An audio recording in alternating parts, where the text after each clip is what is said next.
and then the number of classes that would be required. But because gini otere primary, at least boy you don't want jesirikal or piny bedo gi around 2 years, igni ariyo, ma yiene gi mondo koro giger klase gi.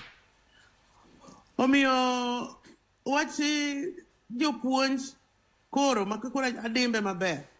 Jopuonj nyaka bed retooled.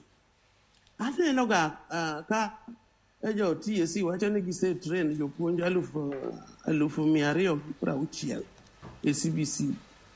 Okawach ne pok gitimo, laki gitime kanye. Koso gik moko mag 1 week. Jopuonj nyaka bed retooled. Nyaka retool jopuonj, and mano retooling no onego bed ni jopuonj itulo negi training ma 2 months. To gidhi in separate cohorts. Mondo school kikes japuonj. Kapo ne serikal dwaro ne gini succeed. To at the rate ma gini dhini, jopuonj dhi mi jopuonj baden mang'eny. Nikech koro gichalo jok ma train